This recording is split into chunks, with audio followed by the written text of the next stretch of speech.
মুসা আলাইহিস সালামের বিরুদ্ধে হত্যা পরোয়ানা জারি হয়ে গেল। আল্লাহ ডাক দিয়ে কয়, মুসার মা টেনশন করো না, সন্তান তোমার, পয়গম্বর আমার, তুমি মা, আমি রব, তোমার কলিজায় দয়া এক ভাগ, আমার কলিজায় দয়া 99 ভাগ। মুসার মা টেনশন করো না, সিন্ধুক বানাও, মুসাকে ঢুকাও, নীল দরিয়ায় ভাসাও। সিন্ধুক বানায়া মুসাকে ঢুকায়া নীল দরিয়ায় ভাসানোর দায়িত্ব তোমার। আত্মপরিচয় গোপন করে ফেরাউনের দরবারে প্রবেশ করে ভিআইপি কামরা বরাদ্দ করে মুসাকে লালিত পালিত হওয়ার ব্যবস্থা তৈরি করে দেওয়ার দায়িত্ব আমি আল্লাহ। মুসার মা টেনশন করো না। মুসা আলাইহিস সালামের মা সিন্ধুক তৈরি করলো, মুসা আলাইহিস সালামকে ঢুকালো, নীল দরিয়ায় ভাসালো। এই উপমহাদেশের যে কজন মানুষ সবচেয়ে বেশি আরবি জানেন, পণ্ডিত আরবি সাহিত্যের, তাদের মধ্যে একজন হচ্ছে মোহাম্মদ আবুল হাসান আলী নদভী রাহমাহুল্লাহ।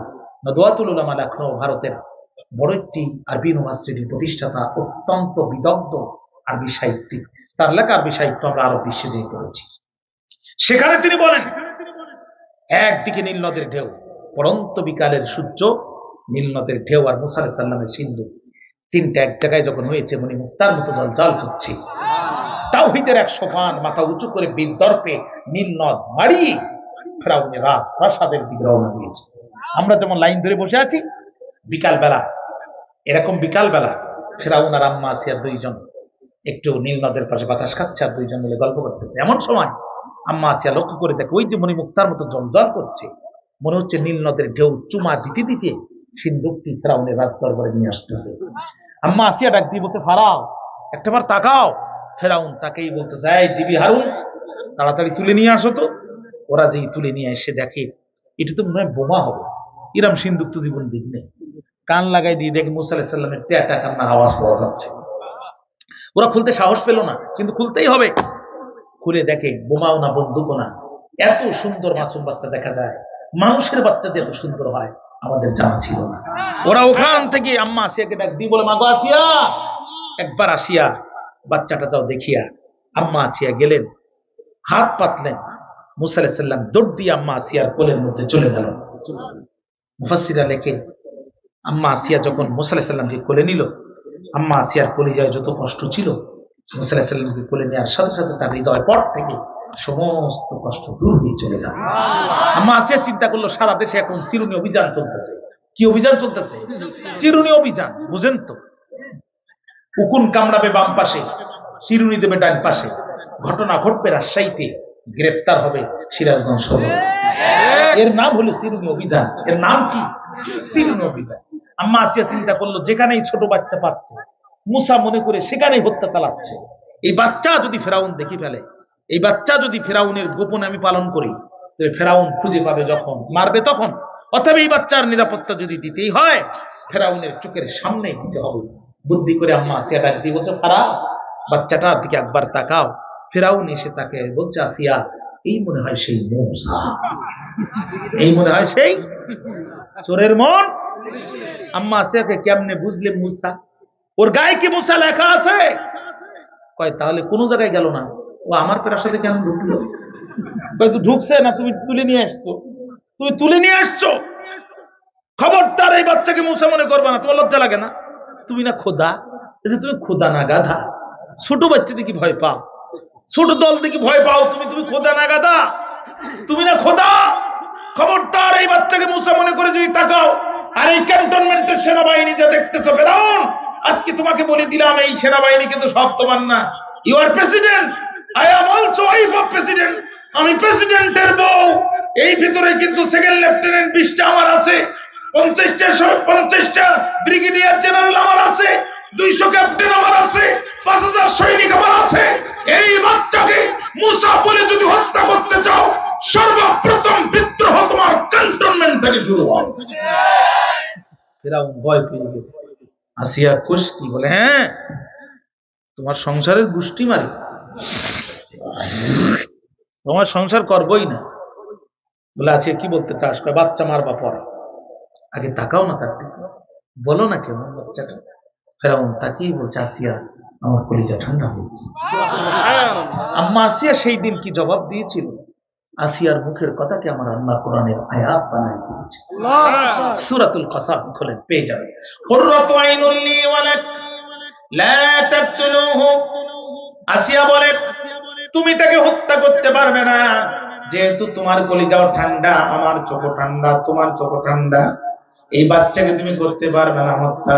আল্লাহ কয়, মুসার চেহারা ভালো করে দিয়া এমন ইশারা দিয়ে দিয়েছি, আসিয়াও খুশি, ফেরাউনও খুশি। বুঝতে পারলো না এই সুযোগে আমি কাকে আত্মপরিচয় গোপন করে ওখানে ঢুকিয়েছি। আল্লাহ যদি পয়গম্বর মুসার আত্মপরিচয় গোপন করে ফেরাউনের রাজপ্রাসাদে ঢুকাতে পারে, আমার যুবক ইসলামের সত্ত্বে কেন আত্মপরিচয় গোপন করতে পারবে না? মুরব্বী, মুরব্বী, বিশ্বজিৎকে যখন কোপায় মারছিল আপনি তখন কোথায় ছিলেন বাবা? বিশ্বজিৎ হিন্দু, চাকরি করত, দাড়ি কাটতে পারেনি, একটু একটু লম্বা হয়ে গেছে। পিছন দিক থেকে যখন চাপাতির কোপ পড়ছে তখন বলছে, ভাই মারিস কেন? তুই অমুক দলের লোক। ভাই মুসলমানই না, বিশ্বাস না আমার ফ্যান খুলে দেখ। কথা বল না কেন? বিশ্বাস না হয় ফ্যান খুলে দেখ, আমি মুসলমানই না। যে যুগে হিন্দু ছেলে মুখে একটু দাড়ি লম্বা হয়ে যাওয়ার কারণে সাফাতির আঘাত থেকে রক্ষা পায় না, ওই যুগে যদি আমার যুবক ইসলামের প্রচার কারণে পরিচয় গোপন করে, অমুরব্বী এত চুলকায় কেন বাবা? তুমি দাঁড়িয়ে আজ লম্বা লম্বা কথা বলছো, আমার আবু সাইদ, আমার বুদ্ধ, আমার এই ভাইদের রক্তের উপরে দাঁড়িয়ে, ঠিক নয় কি? এই জন্য চাচা স্লোগান দিয়েছে, ছাত্ররা যেখানে আমরা আছি। আহা, ফেরাউনকে আসিয়া মারতে পারবা না। আসিয়া কয়, ফেরাউন মারতে পারবা না। কয়, কি করবো তাহলে? আমার কাছে দাও, একটু আদর করি। আম্মা আসিয়া কয়, নাও। ফেরাউন কয়, দাও। আম্মা আসিয়া দিছে ঠিকই, কিন্তু চিন্তা করছে, যদি বাচ্চাটাকে মারার চেষ্টা করে তাহলে আমি ওর তাকানোর আগে ওর টুটি চিবি ধরবো। খুব পজিশনে দাঁড়িয়ে বাচ্চাটা দিছে। ফেরাউন বাচ্চাটা নিয়ে মুখের ভিতরে আদর করতে যাবে, পয়গম্বর মুসা পকেট থেকে হাত বের করার মনে মনে কয়, বিশ্বভাগ পায়। তুই না সারা দেশে লাইট বন্ধ করে ইন্টারনেট অফ করে গোটা পৃথিবী থেকে মিশরটাকে বিচ্ছিন্ন করে যৌথ বাহিনী দিয়া গণহত্যা চালিয়ে লাশ পর্যন্ত গুম করে ফেলেছিস, আর এখন যখন বিপদে পড়েছিস তখন বলতেছিস যে গণভবনের 4 দরজা খোলা আছে, আসবে যখন সংলাপে বসবো তখন বিশ্বভাগ প্রাপ্ত সংলাপের গোষ্ঠী মারি দিছে। শটটা লাগার কথা ছিল কাঞ্চুয়ালে, স্লিপ করে লাগলো নাকের উপরে। মুসা আলাইহিস সালামের এক চট বেঁকে গেল ফেরাউনের নাকের হাত। ফেরাউন তখন ওখান থেকে ডাক দিচ্ছে, আসিয়া, এতদিন খুঁজেছি যারে, সে এখন বাস করে আমার ঘরে। এতদিন যারে খুঁজেছি সে এখন কোথায় বাস করে? বলছে, কেমনে বুঝলা? এই সেই মুসা। আম্মা আছে, কি করে বুঝলা? শর্ত তুই খাইস নাই, শর্ত আমি খাইছি। If you don't believe, please look at my nose. বিশ্বাস যদি না করিস আমার নাকের দিকে তাকা। ঘরের বউ হয়ে সত্যি কথা বল, গতকালও কি আমার নাকের হাড় এরকম বাঁকা ছিল? আম্মা আসিয়া কয়, তুই তো নিজেই বাঁকা, সারা জীবনই দেখতেছি তুমি বাঁকা। আহারে আসিয়া, তোরে বুঝাতে পারলাম না।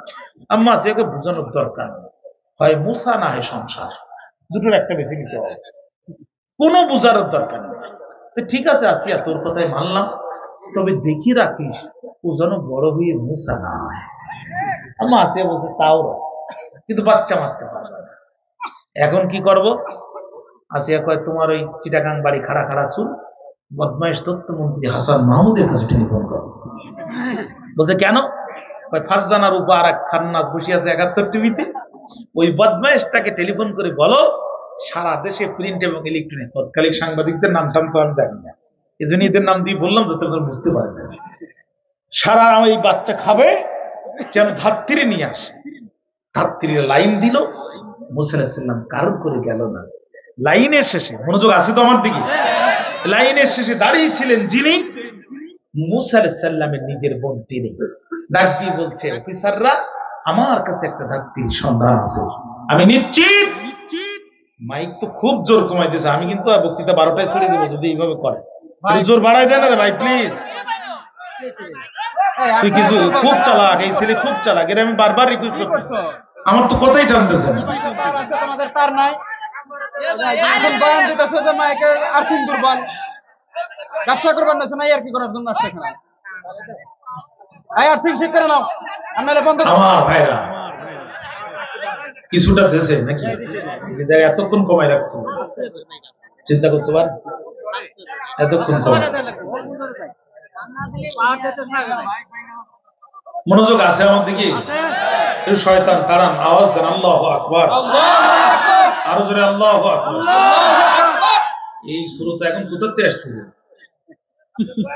12টার সময় শ্রোতা আসে, আসি মালের সাইজ তো সব একই মাল, সাইজ তো একই সাইজ, বাজার টাজার সব শেষ, গল্প শেষ, হাজিরা খাতায় সইতে বাড়ি চলে। কথা আছে, মনোযোগ আছে আমার দিকে? জোরে কোন আল্লাহু আকবার।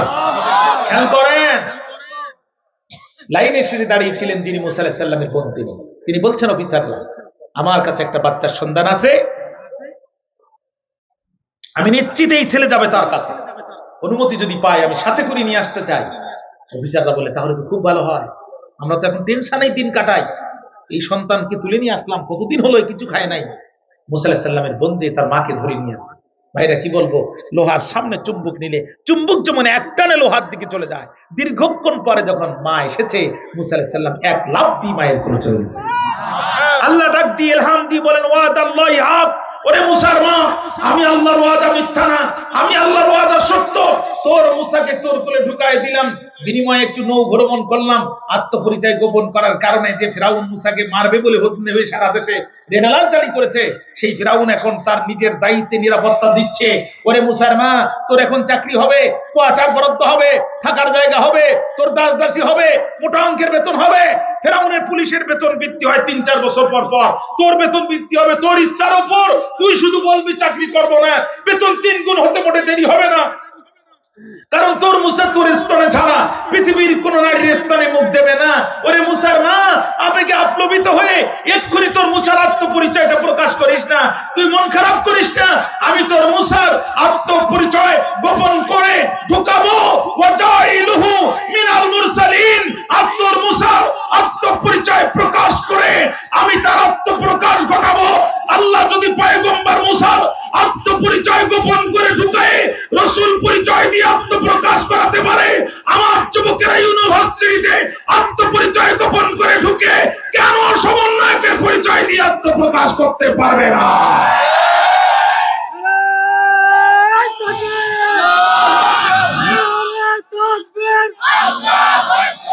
ইসলামের শত্রুরা হুঁশিয়ার সাবধান, হুঁশিয়ার সাবধান, ইসলামের শত্রুরা।